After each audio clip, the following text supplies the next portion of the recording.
You're listening to the Weekend Sport Podcast with Jason Pine from News Talk ZB. Superb stuff, meantime, on Friday from Kiwi high jumper Hamish Kerr at the Zurich Diamond League event. Here's Hamish Kerr now. 2:33, first attempt. Oh, boom, over he goes. Makes it look easy. Makes it look easy as Kerr. The three previous heights he's had to clear in the second attempt. But that from the Kiwi is superb. And he, with that, stays right in the mix. Right in the mix indeed. Hamish Kerr finished second, and his clearance of 2:33 was the second best of his career, his best ever outdoors, and just 1 centimetre below his national record and his personal best. Amazing. Hamish Kerr is with us. Huge congratulations, mate. Well done. How do you reflect on the Diamond League event in Zurich? Yeah, thanks, mate. I mean, it's probably quite mixed. I mean, I'm stoked. I'm really happy that I was able to execute the plan that we had in place and, jump really high and mix it with the big boys again. But obviously with World Champs being, only a few days before that and not being able to quite fire there, it's sort of a little bit of a, why didn't I do that last week? But yeah, I mean, at the same time, it's just awesome that it's there. And, we've talked multiple times around the fact that this year is about setting up for next year. And so to know that there are some heights here, it's a great place to start. And, once we can then sort of work on how we actually get them out on the right date, and that's obviously the next key. On review and on reflection, if you look back to Budapest and the World Champs and the disappointment there, and then the elation, I guess, of Zurich and the way you jumped there, what changed? Have you been able to put a finger on why the two were so different? Yeah, look, I mean, we'll go home and we'll do the full review and we'll work out what exactly kind of went wrong in Budapest. I think at the moment Budapest is sort of been erased from my memory a little bit, just with the whole trauma of the situation. But I think that, I mean, one massive thing for us is how do you sort of give yourself the freedom to express the physical and technical and mental kind of capacity that you have. And I think that for whatever reason, in Budapest, I just wasn't able to do that. I was pretty locked up. I was, I had quite a kind of, I was thinking a lot about the outcome. I was probably overheated a little bit. I think that physically I was in decent condition, but I think that also just the whole kind of stress of being at the Worlds and the various other things, I just didn't manage it very well. And I think that because I just had a bad day. Whereas going into Zurich, there was no pressure. I had literally been on holiday for a week with my girlfriend. I was fresh. I was mentally happy. I wanted to be there. I was pretty much jumping there because a couple of my really good mates were there, and one of the boys, the Swiss boys, he was actually retiring that meet. So it was a good opportunity for me to go there and pay my respects to him and have one last comp with him. And obviously, just being happy and enjoying it and wanting to be there just brought out a really good jump in me. So is the trick now then to be mentally unburdened like that at a big event like the Olympic Games? Oh, 100%. I mean, I think that's one of the big things that we're going to be working a lot in the next wee while is, how can we load all that pressure onto me and then almost deload me when the time's right, when it matters. How do we not worry about all the noise in the background and not worry about the outcome of the comp until the comp actually is finished. It's a hard thing to get right because obviously as humans that's something we love doing. We love working on what the outcome of the things are and we love kind of planning into the future. But yeah, I mean at a certain point as an athlete you kind of have to remove yourself from that, and it's sort of the $1 million question, isn't it? How do we do that? Absolutely. Well, you've got plenty of time to think about that over the next year or so. Just back to even going to Zurich. Was there actually a time? Did you actually seriously give some thought to not going to Zurich after what happened at the World Champs? Oh, yeah, massively. I mean, I think, I was pretty low after Zurich, after World Champs. I think that it's, nothing's really hurt quite as bad as that failure did, to be honest. I think that to have such high expectation on yourself and to fail as spectacularly as I did, essentially, it took a lot out of me. And I think even even in Zurich itself, I was sort of questioning how much energy I had. I was questioning whether I wanted to be there.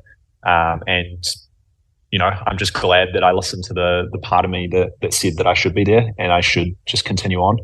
And I was really lucky as well. I mean, I had my girlfriend with me and she was like, look, you've only got 3 more weeks here. You've got 3 more comps. They're going to be fun. They're going to be, enjoyable comps. Just make the most of that. And then you'll get home and you'll have 6 months to reflect and reset for the next year. And, I know she knew and I knew as well sort of pretty quickly that, I'm going to go home and within 2 months I'm going to be itching to compete again. So I might as well just, make the most of it while I can.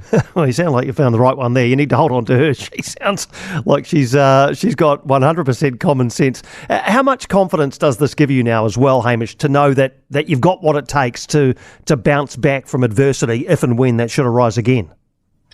Yeah, look, I think that it's going to be something that will be interesting to look into the future. I think for me, when my back's up against the wall, I do feel like I have the goods. I mean, my big victories this year at Diamond League level and various other things in Europe have usually been when the conditions aren't great.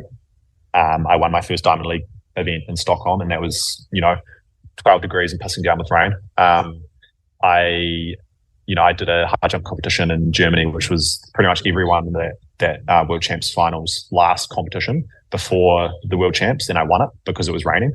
I won in Zurich because it was, straight after the Worlds where everyone was a little bit tired. And, I felt like that was kind of my edge. And now it's just working out how can we actually do it when everyone's feeling good and when it's good conditions. And there isn't anything to sort of kind of give myself a chance to sort of write myself off. So, yeah, I mean, look, I think that I am a competitor and I love, pushing myself when it feels like it's not a nice place. But at the same time, I need to learn how to do it when I feel like there isn't any excuse or when it's a time where we can really make a good jump and have really good conditions.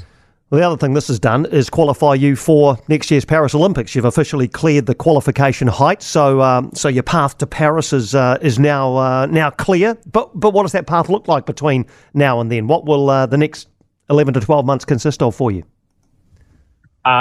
Good question. We still have to look at kind of what the breakdown for next year looks like, just based on obviously our review from this season and the meets we did. But I think that the next probably 6 months are going to be the hardest that I've worked, the deepest I've dug in my entire life. And I think that the comps that will come from that will be very targeted to what can give us the best heights and the best lead into Paris, where I mean, I've said I've got big goals, and I don't sort of shy away from those. I think that I can be one of the best in the world, and that's definitely going to be what we're going to be working towards next year. Outstanding. Can't wait to see how it plays out. In terms of how high you could go, 233 here, that's just 1 centimetre short of your national record, 234. Does 240 seem attainable?